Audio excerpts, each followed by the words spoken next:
What if I told you years went by and still no suspect was ever charged? Not one arrest, not one name in court, just silence where answers should have been. Strange, right? Imagine a town where a violent act happened, but justice stopped at a whisper. And those whispers turned into something else.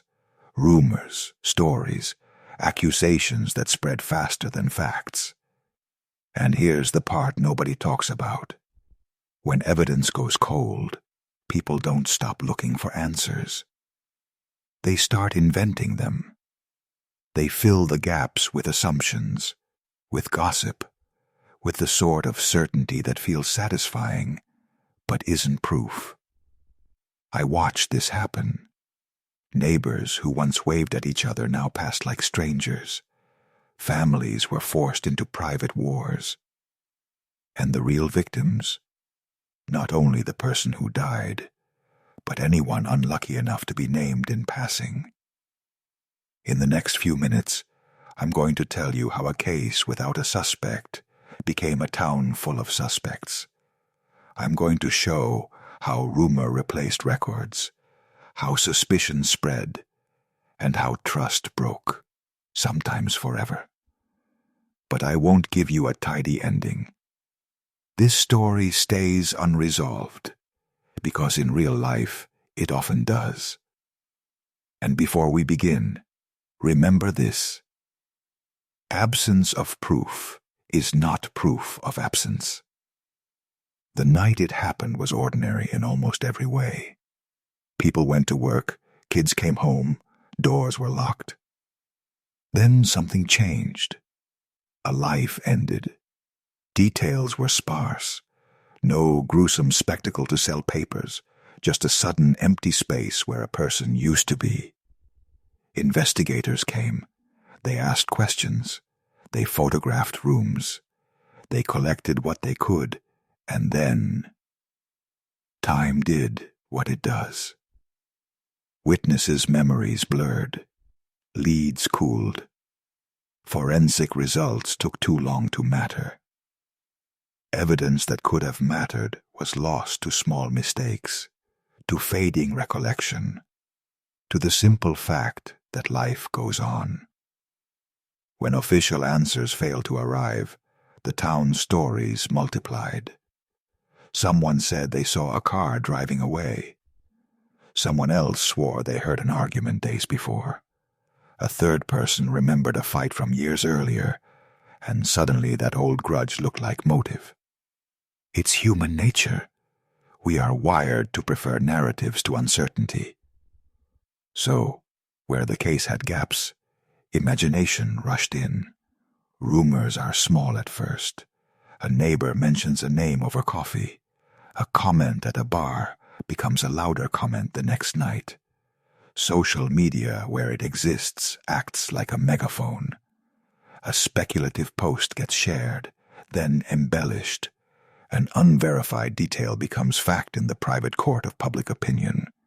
Voices that once mattered, family members, friends, co-workers, find themselves defending against things they never did. The ripple effect is immediate. Think about 3 kinds of people who suffer when rumor takes over. First, the family of the deceased. They grieve under suspicion, even when they are blameless. Every condolence can feel like an accusation. Second, innocent people named casually. Their relationships fray. Jobs are jeopardized. Children ask questions adults can't answer. Third, the investigators. They lose control of the narrative. Witnesses get tainted. People who might have spoken up become silent, afraid of being dragged into public drama. All 3 groups pay a price not measured in headlines. I spoke with people who lived through this. A teacher who had taught the deceased's child said the first week after the funeral felt like walking on glass. Parents called asking questions that had no answers. A small business owner who shared a parking lot with the victim found his shop empty the day after a rumor tagged him as the one who argued. He told me he slept with the lights on for months. An older man who had been friends with the family for decades stopped attending community events. Why? Because he was afraid someone might bring up the case, and he'd be forced to choose a side in a story that had no conclusion. Rumor changes memory. Here's how. When someone hears a confident version of events repeated enough, they start to remember the version they heard, not what they actually saw. That process is called suggestibility, and it's powerful. A witness who once might have said, "I don't know," becomes someone who can swear a detail under pressure. That makes police reports contradictory. It contaminates testimony. It makes the truth harder to find, not easier. We also saw alliances form. People grouped around theories the way they group around sports teams. You were with us or against us. The subtle civil conversations that keep communities healthy were replaced by lines drawn in the sand. Marriage partners argued. Long friendships ended. The town's grocery store, which used to be a place for small talk, turned into a place where people sidled by to avoid eye contact. That breakdown of trust wasn't just social discomfort. It had material consequences. Businesses lost customers. Local events were canceled. Community projects stalled because no one wanted to coordinate with someone they suspected. There's another element worth noticing: how rumor distorts motive. In a proper investigation, motive is built on evidence, relationships, financial records, communications, past behavior. In rumor-driven narratives, motive is often psychological, an easy story that makes sense of senselessness. People prefer a villain who had reason. They don't like the idea that tragedy can be random or that the truth is complicated. So motives are retrofitted. Past arguments become murderous intent. Resentments are magnified into conspiracies. Real grievances get stretched into criminal explanations. And then there's the legal side. When a community convicts quietly, it can pressure authorities in two damaging ways. One, it can push for hasty arrests based on public demand rather than evidence, risking injustice that would later be hard to undo. Two, it can make witnesses less willing to cooperate with police for fear of being targeted themselves. Both outcomes make finding the actual truth less likely. Not every rumor is malicious. Many arise from fear, from a desire for explanations, from empathy twisted into certainty. But even well-intentioned gossip can destroy reputations. I remember a young woman who had once argued with the deceased over a business disagreement. She told me she was never considered a suspect by investigators, yet parents wouldn't let their children play near her house. Her business cards became fewer. She stopped going to church.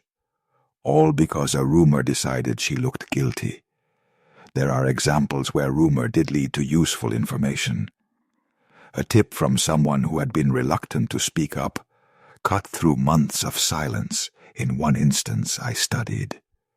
But that tip reached authorities only after it had been shared among dozens of neighbors, mutated into different forms, and attached to someone else. By the time police followed up, the witness had been intimidated. So even helpful rumor can be an obstacle if it isn't handled carefully. What about the media?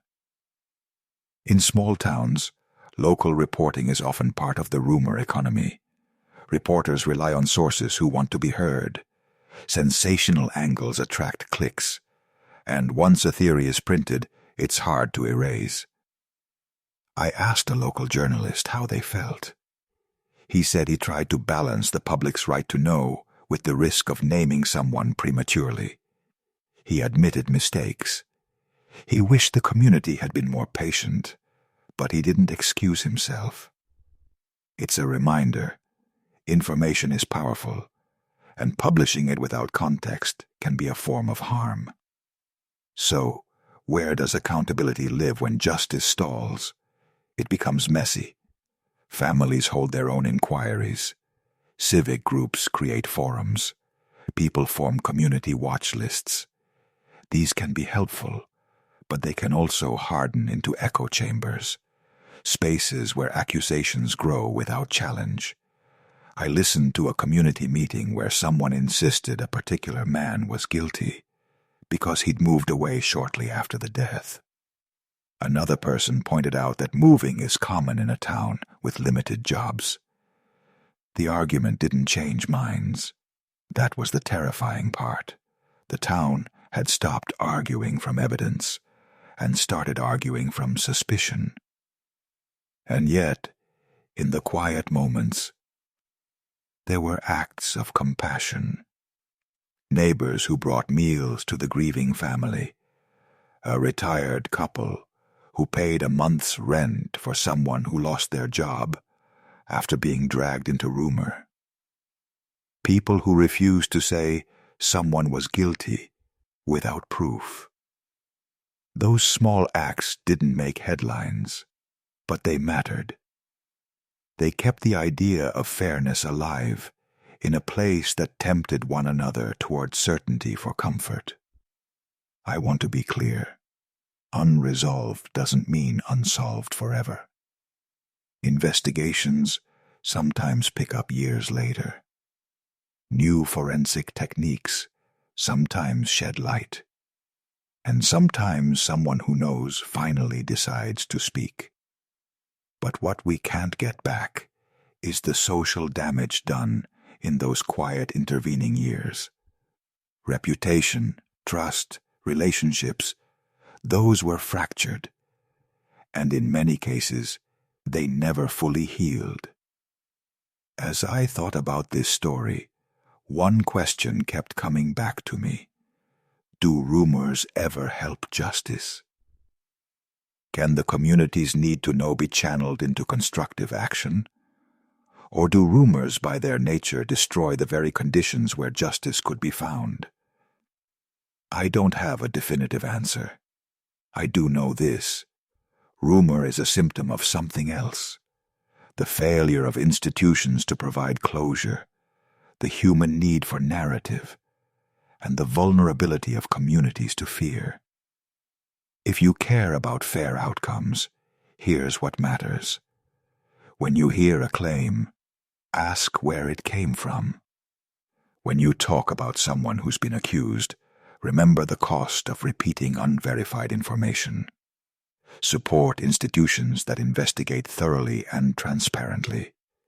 And when you see a neighbor suffering under suspicion, offer practical help, not condemnation. Small acts can prevent rumor from becoming a sentence. Now I want to hear from you. What do you think? When a case goes cold and no one is charged, does gossip help push things forward? Or does it do more harm than good? Write your thoughts in the comments. If this subject matters to you, subscribe for more deep dives into cold cases and the psychology behind rumor and suspicion. Share this video with someone who believes in fair process. And if you want more stories like this, let me know which case you'd like me to explore next. Thank you for listening. Think carefully before you speak about someone who may never stand in front of a judge, because sometimes words become the only verdict people ever hear. Do rumors help justice or destroy it? The answer might depend on what we choose to say next.